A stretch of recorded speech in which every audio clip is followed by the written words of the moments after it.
Bueno, estamos con Siley Mora Penrós. Él nació en la cordillera de Chillán, es filósofo, etnógrafo, educador y experto en la lengua mapuche. Es autor de más de 25 libros que dan cuenta de su investigación de campo y rescatan la cosmovisión, tradición oral, prácticas y espiritualidad de nuestros antiguos mapuches del sur.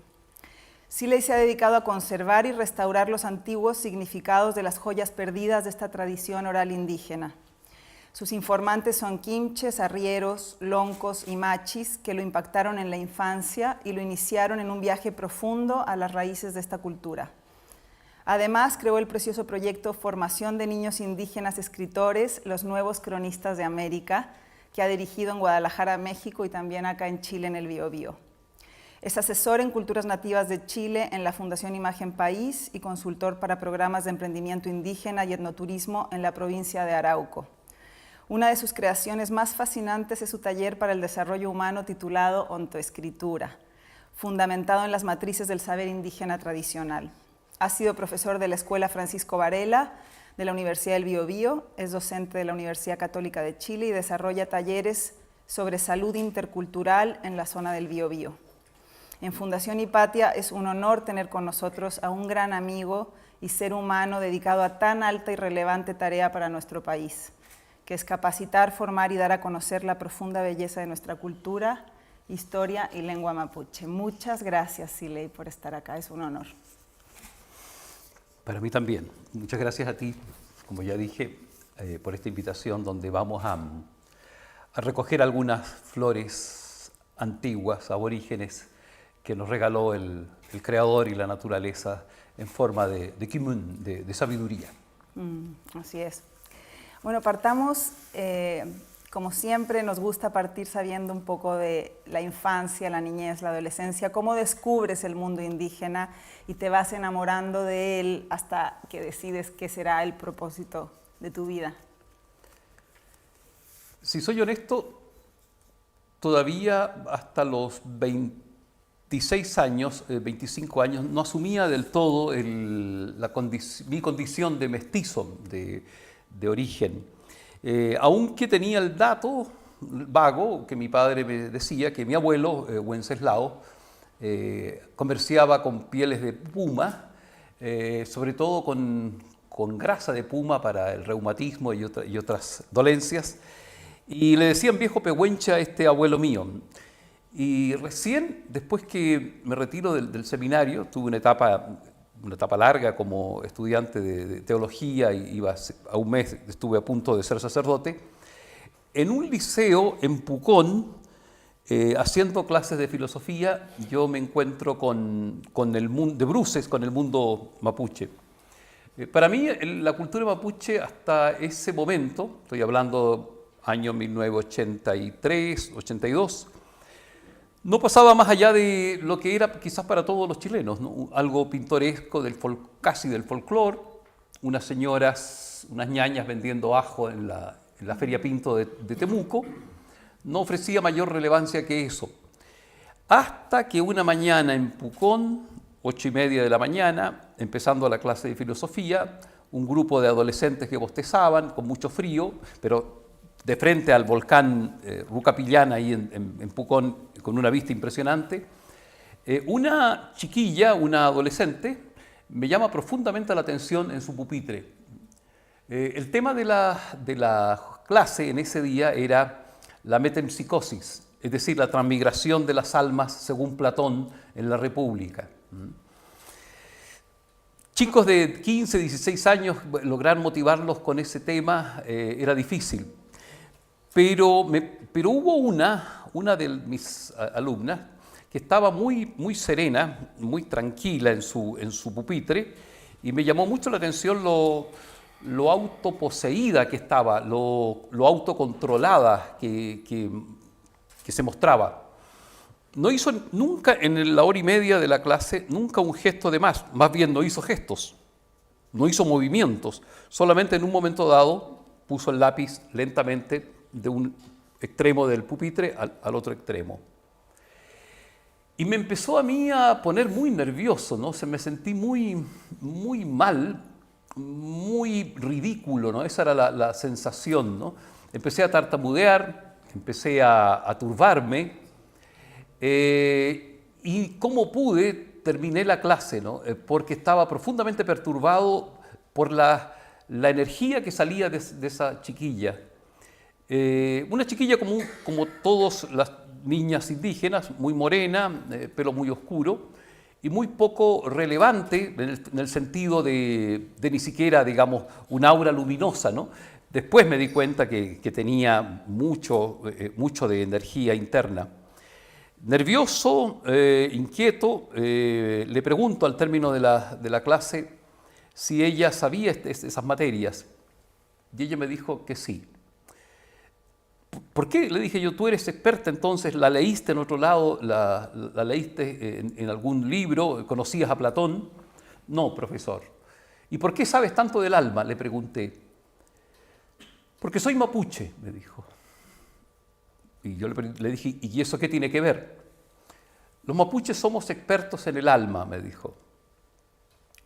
¿Y cómo aprenden? Le pregunté. En sueños, en peuma, me dijo, en peuma. ¿Y cómo lo haces? ¿Cómo logras lo que yo veo que tú sabes, el conocimiento del alma? Todo lo enseña el sueño, me dijo. Y lo que se me aclara, mi abuela, ¿no? me lo aclara. Y si no me lo aclara ella, le pido ayuda a los abuelos de más atrás, a los abuelos que ya han partido. Bueno, más o menos hasta ahí llegó la conversación y para mí me produjo un shock, ¿no? Tremendo, porque como no hacía mucho retirado del seminario, andaba en una etapa de búsqueda muy intensa de lo religioso, de lo sagrado, de lo divino más bien, ¿no? Y hacía poco me había casado, entonces de inmediato yo decidí ir a la casa de ella y le dije, quiero que me invites porque yo voy a estar en tu casa. Bueno, resumiendo la experiencia, nunca pude ir, a pesar que yo le amenazaba a ella, y ella me decía, no, profesor, no es el tiempo. Y yo le preguntaba, ¿y por qué no es el tiempo de llegar a tu casa? Porque no lo han soñado, porque mi abuela y mi madre no lo han soñado. Yo hice muchos intentos de ir a su casa, había que cruzar 2 ríos y una balsa en esos años, y siempre había un contratiempo. Lo cierto es que nunca pude ir, hasta que me había olvidado, 4 meses después, me había olvidado un poco de mi insistencia, y un día me dijo ella, Elba se llamaba, ahora sí, profesor, ahora sí lo soñaron. Y preparo el viaje, voy con un poncho y un cuaderno amarillo, me acuerdo, de campo, y al llegar a casa después de cruzar los ríos, de inmediato me dijo la abuela, Carmen se llamaba, usted está aquí porque ahora yo lo soñé. Y le pregunto, ¿y qué soñó? Tú venías, me dijo, así como vienes con ese poncho, ese macuñ y con ese libro amarillo que traes ahí. Y en el sueño tú decías que esto era un hotel y yo te decía, no, esto no es un hotel, esto es mi casa, no es hotel, no te podís quedar aquí, no podís quedarte tú aquí. Yo luchaba contigo y tú decías, sí, que esto era hotel y que yo me iba a quedar ahí nomás. Y narra ella algo muy interesante, con el cual parte toda esta historia. Y tú en el sueño, me dijo, tomas una tortilla igual que esta que está aquí, una tortilla en tus manos, y la partes la tortilla, y la tortilla se convierte en guagua. Y eso es Quimeu Peuma, buen sueño, Quimeu Peuma, buen sueño, y por eso te quedaste, y por eso yo dije, ahora tiene que mi nieta invitarte para acá. Bueno, esa noche para mí fue una noche impresionante porque nunca había sufrido tanto en mi vida como esa noche, dado que la mamá se reveló luego esa noche de inmediato como mi gran maestra en el tema del descubrimiento por dentro de la cultura mapuche. Empezamos a conversar, nunca terminó la conversación en toda la noche, con mates y con idas afuera, fundamentalmente a vomitar. Yo tenía que ir a vomitar, porque no podía aguantar tantas verdades de un solo golpe, ¿no? Verdades personales. Esta mujer, la mamá de Elba, era una yigua, ¿no? Antigua, una vidente, ¿no? Y sin ser machi, pero me dijo cosas profundas, directas, ¿no? Como por ejemplo que yo me había vuelto prostituta en mi matrimonio porque no me había casado por amor, sino por pasión, ¿no? No me había casado consciente. Entonces, tus hijas, me dijo, son hijas y ahí mencionó por primera vez un concepto tan central en el mundo mapuche. Tus hijas son fruto de la dormición que tú has tenido, ¿no? Del sueño que tú tienes. Y me dio un escalofrío, ¿no es cierto?, de haber engendrado dos hijas en sueño, por decirte la parte baja de la conversación, ¿no? Y bueno, tenía que salir a vomitar y ella me daba hierbas para recomponer el estómago y sabía el proceso que estaba viviendo esa noche. Bueno, fue una noche sin fin, porque me empujó a la investigación con fuerza, a profundizar, a descubrir por qué Chile. Me acuerdo que ya en esa noche vino esta idea tan fuerte en mí, por qué Chile, teniendo tan cerca, ¿no?, un pozo inmenso de sabiduría, lo despreciaba como en el patio trasero del país y ninguneaba como ninguna otra cultura. En esos años, estamos hablando de 1982, 83, despreciaba el saber mapuche porque no existía. Existían nomás los saberes occidentales y los postítulos y los doctorados, etcétera, etcétera. Me conmovió esa noche y fue como una especie de conversión religiosa, en el sentido de que vi claro, quizás con el tratamiento de hierbas también que me hicieron esa noche, la madre de esta alumna, ¿no?, que había comenzado en una clase de filosofía. Y de todas estas líneas de desarrollo, ¿cuál dirías tú que es el gran legado de la cultura mapuche? ¿Cuál es el centro donde pone el foco la cultura mapuche? Vamos a profundizar ahora en el tema del autogobierno. ¿Qué es el autogobierno? Pero el mundo mapuche, ¿dónde pone el foco de su desarrollo? Mira, yo diría que en un concepto central que impregna todo el saber cultural y que impregna, digamos, la razón de ser de un idioma, de una lengua como el mapuzungún o toda una cultura como la mapuche. Este concepto, esta bisagra, es el despertar. El despertar es tan central como que a mí, luego de estos encuentros, que no solo fue una noche en la casa de Seferina Guayquifil, que fue esta señora vidente que me hacía devolver el estómago por mis inconsistencias. No necesitabas ninguna ayahuasca ni nada de eso. No, allí fue mi curación definitiva, bastó una noche y otras. Después fueron decreciendo los vómitos y aumentando mis asombros. Y uno de mis asombros fue que luego de dejar esta comunidad y me volví un ratón de biblioteca apasionado en buscar los últimos vestigios que quedaban publicados sobre la cultura mapuche.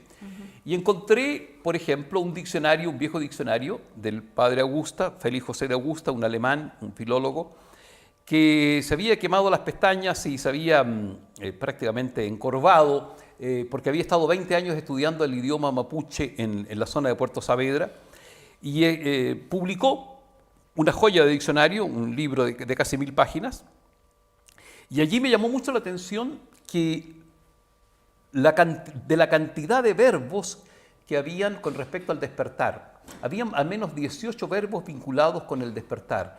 Y como en la tradición y en el lenguaje mapuche no existen palabras sinónimas, cada concepto es perfilado y significa muy bien lo que quiere decir, no es reemplazable por otro como en el caso del español. Estos 18 verbos, al menos que contabilicé, equivalían a estados del despertar, ¿no?, niveles del despertar. Entonces, asombradísimo, empecé a hurgar y me inquietaba mucho el hecho por qué el despertar era tan central. Me fascinó cuando leo en otro libro de otro lingüista, de un jesuita en este caso, el Habestadt se llama el jesuita, que él llega a afirmar que también había estudiado la lengua mapuche y había publicado un libro en Lima por allá por el 1700, y Habestadt dice exactamente lo que en ese momento yo estaba pensando, ¿no? Dice, este idioma indígena parece los restos de un gran naufragio. Aquí ocurrió un gran naufragio cultural y quedaron como restos estas palabras, estos verbos, esta gramática mapuche. Debajo de esta gramática debe haber habido una inmensa cultura, porque no me explico profundidades. Él no lo hacía, no señalaba el término, la cantidad de verbos del despertar. Él lo decía por otros conceptos, ¿no? Pero a mí me hacía tanto sentido, ¿no? Y al finalizar en uno de sus libros que escribe el padre Augusta, dice algo también ya más emotivo, abandona el rigor alemán, el rigor intelectual, y escribe al final de una de sus obras, dice, desliza, ¿no?, un entusiasmo, ¿no?, y coloca una frase que me llamó mucho la atención. Dijo, este debe haber sido el idioma que habló Dios con Adán en el paraíso, ¿no? Como concluyendo. Gastón también dice eso, Gastón Sublet. Entonces, para hacer este trabajo que plantea el mundo mapuche del desarrollo del espíritu y dominar la parte de más los apegos, etcétera, la parte más mundana, a mí me llama mucho la atención la palabra che, que la usan tanto los argentinos, que es gente, la palabra gente para los mapuche. ¿Cómo se hace gente una persona? Es decir, ¿cuáles son las cualidades que hay que desarrollar para ser che, para ser gente? Dado que mencionas tú el término che argentino, es altamente probable por varios estudios que se han hecho que el che argentino es mapuche, ¿sí?, ¿no? Es herencia, nosotros, de los mapuches que pasaban al otro lado. Volverse che, ¿no?, volverse gente es una tarea, lo mismo que lograr el estado pillán, lo mismo que el acto del despertar. No por el hecho, por el solo predicamento o el solo atributo de haber nacido de mujer, uno es gente. Para el mundo mapuche no basta con haber nacido de mujer para ser persona, para ser gente. Por tanto, aquí hay un elemento importante a la hora, por ejemplo, de la discusión del tema del aborto, ¿no? En Chile, escuchar, no se ha hecho, escuchar la perspectiva mapuche del aborto. Uno logra ser gente mediante un proceso, un largo proceso. Chenyen, por ejemplo, Chenyen significa buena vida, el buen vivir, pero Chenyen es literalmente volverse gente, ¿no? Es, volverse no algo, sino alguien digno de ser considerado persona. Ser persona es un asunto largo que tiene sus características. Sí, en este libro, que se los recomiendo muchísimo, que escribió Seeley, que se llama Sungun, que es un diccionario increíble porque cada palabra es un mundo, hay varios conceptos que tengo aquí anotados que son como las cualidades para ser gente. Si quieres, te voy a decir algunos de ellos para que los vayamos brevemente explicando. Lifche. Lifche. Bueno, una persona se vuelve gente, antes de explicar el Lifche, sí, se vuelve gente cuando logra la condición de quinche, que es la característica más importante de ser gente. ¿Qué es ser quinche? Quinche es gente, persona con sabiduría o de sabiduría.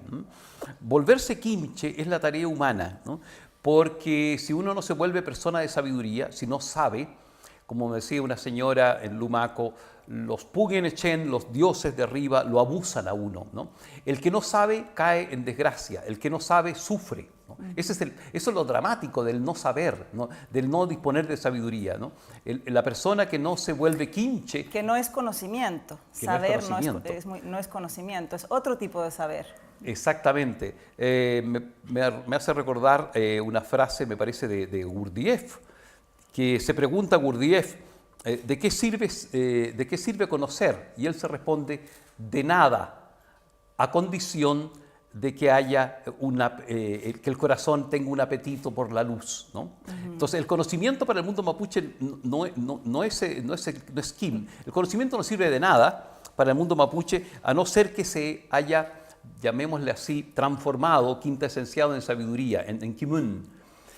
Entonces, la persona que no es kimche es arrasada por el sufrimiento, es objeto, ¿no?, de males diversos. La persona ignorante se vuelve pasto de las energías más bajas, se vuelve ocasión de posesión de otras energías malévolas, ¿no? Se enferma, etcétera, etcétera, etcétera. Entonces, la primera condición para ser gente es ser kimche, persona de sabiduría. Después mencionas tú lifche. Sí, porque para ser kimche hay varias cualidades, virtudes. Está lifche, poyenche, yehuenche, cumeche, son las que yo leí, y nehueche, norche. Todas tienen el che, ¿no? Claro. Son cualidades del ser gente, del ser persona, ¿no? Lifche, por ejemplo. Lifche significa, lif es puro, limpio, ¿no? Para ser gente, lograr ser lifche, ser gente lifche, requiere limpiar el corazón, ¿no? En la tradición antigua, ¿no?, la persona que no tenía el corazón limpio, que no era honesto, que no era limpio y directo en su pensar y en su sentir, que no era coherente, que tenía doblez, ¿no? Ese no podía ser limpio, una persona que tenía doblez. Solo la condición de limpieza del corazón nos habilita para ser gente. Y retrotraigo a una preciosa definición que hacía San Agustín, ¿no?, o una constatación que hacía San Agustín. Decía él, el trabajo de toda nuestra vida es limpiar el ojo del corazón, el órgano con el cual veremos a Dios un día, ¿no? Ese es el sentido mapuche del lifche, limpiar la conciencia para poder ver, leer en este gran libro de la naturaleza, ¿no?, para poder hacer pegutubun, ¿no? El pegutubun, ¿no?, es un verbo importantísimo que una verdadera persona, un verdadero che, ¿no?, logra. ¿Qué es pegutubun? Y que por supuesto se puede hacer solamente cuando se es lifche, cuando se es gente pura. El pegutubun es una lectura, es la capacidad de leer en el gran libro de la naturaleza para determinar, ¿no?, qué nos está mostrando. Es la capacidad de lectura en la naturaleza. Las señales, la capacidad de leer las señales. Exactamente. Como hablábamos de que la naturaleza es un sistema oracular. Bueno, ser gente implica también ser norche, rectitud. Norche. Y hay una cualidad fundamental para volverse gente y para justamente despertar y transformarse en un guerrero, que es la de nehuenche, ¿no? Nehuen es una persona con energía, pero nehuen aquí está pensado, cuando se habla de nehuenche, se está pensando en una persona con solidez, con voluntad, ¿no?, con dureza, pero en el sentido de voluntad firme, ¿no?, de yafiduami, no de otra firmeza, la firmeza de la voluntad. Allí uno adquiere nehuen y se vuelve nehuenche, gente con energía, gente de fuerza de voluntad. A eso apunta. Y luego no existe la palabra no.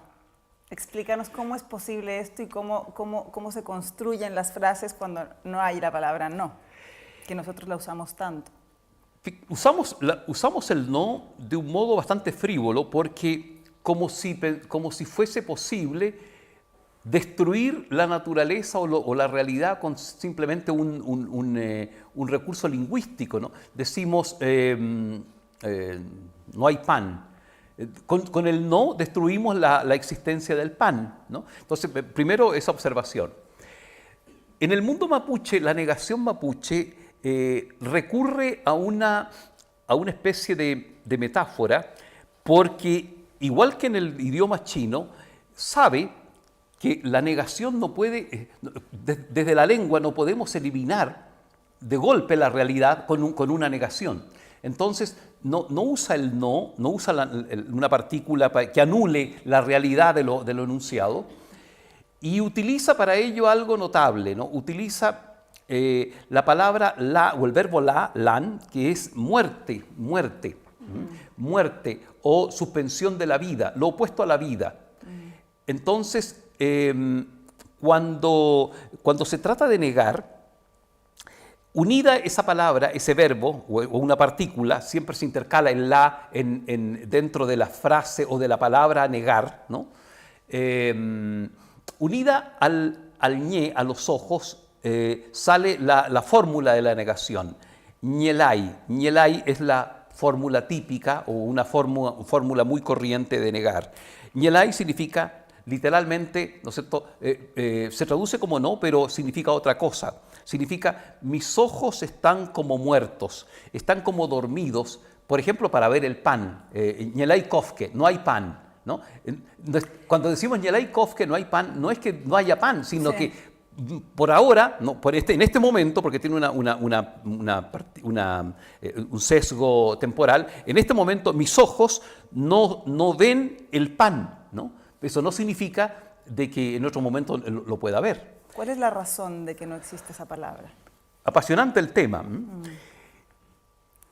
El mundo mapuche, tan sabio, tan astuto, tan inteligente, se dio cuenta de lo que hoy día los expertos en ontología del lenguaje, Flores, Echeverría, Olaya, entre otros,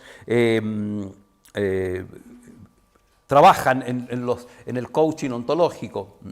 Este tema de que la realidad se crea por el lenguaje. La base, ¿no es cierto?, está en que somos, Heidegger lo menciona, somos lenguaje, nos movemos en el logos, existimos y nos movemos en el lenguaje. Entonces, que no exista una palabra determina que no existe esa realidad. Inteligentemente, el mundo mapuche tomó la decisión de no inventar algo que nos dañe, ¿no? Que nos perjudique, que nos disminuya. Entonces, determinó no inventar algo que no existe, la enfermedad como entidad, ¿no? Porque si uno piensa bien, no existe la enfermedad, existen personas enfermas, o mejor, más precisamente, existen personas con dolores, con dolor. Entonces, lo que hoy día se usa como el equivalente, pero no es enfermedad, es cutrán, es la palabra cutrán, dolor. Porque crear la palabra enfermedad era echarse una carga al crearla, ¿no? Porque en enunciarla uno la crea. Y así muchas veces he dicho, y lo vuelvo a insistir, que la razón por qué los antiguos mapuches no morían de enfermedades hace 100 años en la Araucanía, ninguno de ellos moría de las 80 y tantas enfermedades que cubre el auge, ninguno de ellos moría de esas causas. No morían solo de 3 causas, porque no existía el constructo lingüístico, el concepto y la palabra, porque la palabra es la que engendra, la que crea la realidad, ¿no? ¿Y de qué morían? ¿De qué eran las 3 Morían causas? de vejez prolongada, agotamiento del moñén de la vida, porque había que ya cambiar de ropa, ¿no? Cambiar ropa es una metáfora para decir cambiar de cuerpo, el alma cambiaba de cuerpos. Morían de heridas en la guerra, de desangramiento, ¿no? Por un abrupto choque y de golpes en la guerra, y morían, la tercera causa era por brujería, por mal tirado, ¿no? por hechicería muy potente, a causa de estar dormidos, de estar despiertos. O sea, las personas generalmente mueren y se enferman por baja nivel vigílico, ¿no? Entonces, solo estas 3 causas, ¿no? Eran las razones para morir, eran los factores del morir. Y ninguna, como digo, de las enfermedades de hoy. Nadie se moría de diabetes, de infarto al miocardio, nadie se moría, ¿no sé, de otras causas que no fueran esas. ¿Mm? Aunque, ¿no es cierto?, coincidieran finalmente en el resultado final de la privación de la vida, ¿no? Pero nadie se moría literalmente de las enfermedades, porque no existían el concepto, ¿no? Hay un concepto muy interesante sobre la buena palabra y la mala palabra en el mundo mapuche, la buena energía y la mala energía, esta dualidad que también, bueno, también se maneja en la religión, en varias religiones, ¿no es cierto? Esta lucha entre el bien y el mal. Me gustaría que profundizáramos un poquito en eso y en esa anécdota preciosa de la machi con la que estuviste en un bar, me parece, que llegaba, que retaba, no sé si eras tú o era otra persona que me contaba sobre la buena palabra, la mala palabra. O estás confundiendo dos anécdotas que alguna vez te he contado. Parece. Pero sé a cuál apuntas. Esa experiencia con esa machi fue bien importante porque originó en mí un desarrollo, una metodología para curarse, que le llamé ontoescritura o escritura terapéutica. En una oportunidad iniciaba mi compasión, mi investigación sobre el tema indígena y la cultura al sur de Temuco, en una localidad que se llama Quepe. Asistía yo profusamente a la casa de una machi. Hasta que un día, ¿no es cierto?, ella me echó de su casa y me dijo, no vengáis más tú para acá, ya no te quiero ver más aquí, nunca más aquí en mi casa. Y le pregunto por qué lo hacía. Le dijo, me está corriendo. Le dije, machi, ¿me está echando de su casa? Sí, le dijo, sí. Porque yo también, digo, voy a cambiar ropa, ¿no? Cambiar esta ropa, este cuerpo. Duele mucho, decía pierna, duele mucho piuque, corazón, mucho clonco, ¿no? Duele todo, duele. Y entendí, ¿no es cierto?, que me estaba señalando que era la última vez que nos veíamos y que ya no podía volver a su casa. Entonces, en esos años, yo me atrevo a hacerle la pregunta que era la razón de ser, una de las causas que me motivaban a ir a verla. Me permitió muy poco asistir a los machitunes, al machitún. Al final sí pude estar la penúltima vez a esta ocasión en que narro. En fin, y me atrevo, porque ya no la veía más, a hacerle la pregunta que yo siempre quería hacerle. La pregunta era, machi, ¿por qué nos enfermamos? ¿Por qué uno se enferma? Y ella se enoja, ¿no?, con ademanes, ¿no?, y teatraliza un poco su enojo y me dice, tonto, pero si es tan fácil, ¿por qué uno se enferma? Pero si simple todo esto, y tú tan cabeza dura que no entendís nada, todo este tiempo puro perdido contigo nomás. No saber eso, que si has mirado hasta Machitún conmigo aquí y no sabís qué pasó aquí, ¿no? Y me empezó a retar, ¿qué pasó aquí? ¿No? ¿Qué pasó el otro día con la mujer esa? ¿Por qué se enfermó? No sabís nada tú.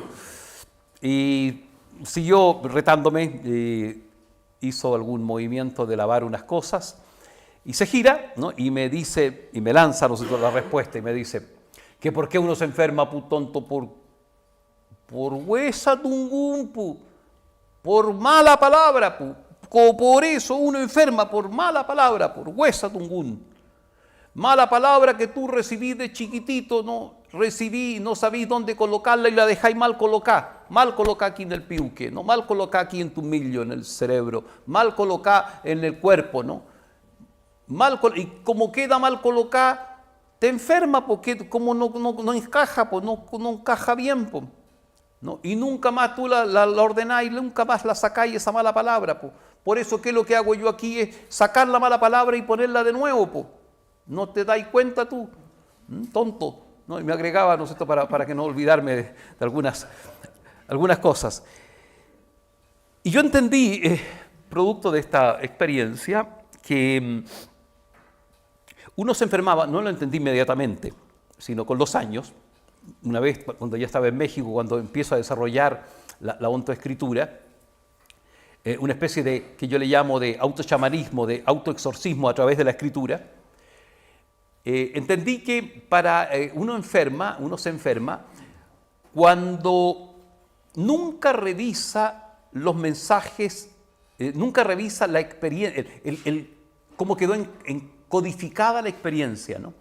Cuando vive por la vida sin examen, como dice Sócrates, ¿no? Una vida sin examen no merece la pena vivirse, dice Sócrates, ¿no? Lo que habitualmente hacemos los seres humanos, ¿no? Nos enfermamos porque nunca revisamos cómo quedó escrito la experiencia que vivimos, por ejemplo, con nuestros padres, cómo quedó escrito la experiencia que vivimos en el destierro, cómo quedó escrita la experiencia cuando se separaron nuestros padres, y eso quedó mal colocado en el piuque, en el corazón, mal colocado, y hace su trabajo de oxidación, ¿no? O de descomposición. Entonces, lo que uno debe hacer es revisitar la experiencia, ¿no?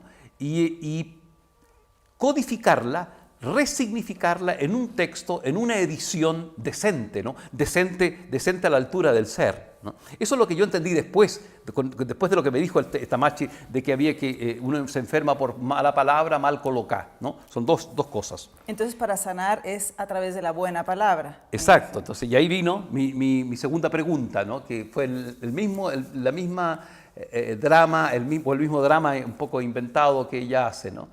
Le pregunto yo a ella, Panchita se llamaba, Panchita, ¿y cómo uno se mejora? ¿Cómo se mejora la gente? Tonto, pero más fácil todavía, pues como de nuevo tengo que explicar a esto, Winca, eso, ¿no es cierto? Que cómo uno se mejora, uy, se tomaba la cabeza, ¿no es cierto? Tan cerrado en mollera que soy tú, pues me dijo, tan cerrado de aquí, ¿no? De la fontanela, o del chakra 7, según otra tradición. No te entra ninguna que no entra ni una información, ¿no? Que me dijo, entonces ya no, caso perdido tú, me dijo, caso perdido.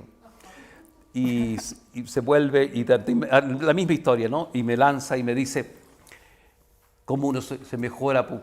Con lo mismo que enfermáis, pu. Con eso mismo que enfermáis, tú mejoráis, pu. A punta de quiméis un a punta de buena palabra, po. Con eso uno mejora si es tan fácil, po. No has visto lo que yo hago, digo buena palabra al enfermo aquí. O sea, las hierbas no son la base de la sanación para el mundo mapuche, ¿es la buena palabra? Exactamente. Y eso es lo revolucionario, una de las, digamos, de los axiomas tan notables del mundo mapuche. Bueno, y yo insistía, ¿no es cierto? ¿Y cómo con buena palabra? No entiendo, algo así le dije, ¿no? A ella, a la Machi, y ella me dijo, tenés que primero tú escuchar qué mala palabra le dijeron al enfermo o te dijeron a ti. Primero tenés que empezar a ver dónde está la mala palabra, dónde, ¿no? Y después tenés que ahí mismo decírtela de nuevo, volver a colocar bien la palabra, En el fondo, lo que me estaba diciendo con los años es que luego de ubicar el mal relato, ¿no?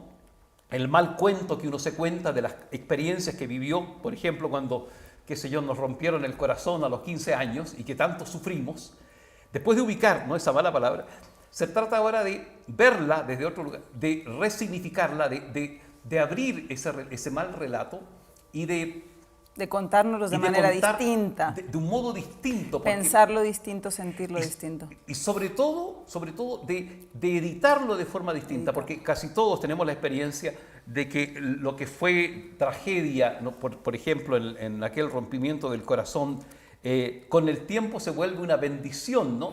Gracias a que bueno que este hombre desapareció de nuestra vida y me dejó y me permitió, ¿no es cierto?, encontrar el verdadero amor con este otro. Entonces, uno debe resignificar y decir, en el fondo, colocarlo allí donde decía, este desgraciado que me dejó, colocar este bendito ángel del cielo que me dio la libertad, ¿no?, tan oportunamente, ¿no? Por ejemplo, ¿no? Claro. Por ejemplo. Entonces, de eso se trata. Ahora ya ha cambiado mucho con el mestizaje, etcétera, pero ¿cuál era el rol de la mujer en la vida de los antiguos mapuches? Pablo Treutler, un viajero que vino de Alemania, en 1860 más o menos, se adentra en en el campo de Pitrufquén y quiere hacer negocios, ¿no? En resumen, se asombra mucho porque esperando al cacique Payalef, venir con sus mocetones, con sus guerreros, con sus coná, resulta que aparece en lontananza rodeado de muchas mujeres, solo de mujeres de su tribu. Entonces hace la transacción, él entrega caballos y Treutler entrega monedas de plata y le pregunta después al lenguaraz, al chileno, al traductor que lo acompañaba, por qué el cacique venía acompañado de mujeres. Y le dice, ¿no es cierto?, algo que es muy tradicional en la práctica del mundo mapuche. La mujer determina la suerte, dijimos, ¿no es cierto?, de los negocios, ¿no? Si una mujer no aprueba un negocio, el negocio falla, ¿no? La mujer tiene que aprobar porque decide la hacienda del marido, o de la pareja, o del padre, o del hermano, ¿no? Entonces, la mujer, como es somo, que es una palabra que dice relación con la abundancia, con la fertilidad, ¿no? Somo, determina la abundancia de la hacienda del marido. Y ahí también tú aludías al tema de la guerra, ¿no? Un hombre no puede irse a la guerra, ¿no?, si no está de algún modo bendecido por su mujer, si la mujer no lo piensa, ¿no? El caso muy preclaro, el de Calfucura, el gran guerrero que muere a los 120 años y conquista prácticamente toda la Pampa, conocido como el Napoleón de las Pampas, ¿no?, Calfucura o Calfucura, tenía un secreto para vencer, que era llevar a sus mujeres a que observaran la batalla desde un cerrito, para que con su mente le parieran a él la victoria, le parieran al Futalonco, al gran lonco, la victoria, ¿no? Hacían una especie de acto mental para que el lonco fuera el vencedor, ¿no? Una meditación. Algo así. ¿Cómo una mujer lo hacía? Yo me explico así, que el chileno tiende a poetizar, ¿no? La gama de poetas que hay en Chile es impresionante, porque tiene detrás también está el antiguo, el chilizungu, ¿no?, el idioma de Chile antiguo, que era, ¿no es cierto?, poesía en acción, ¿no?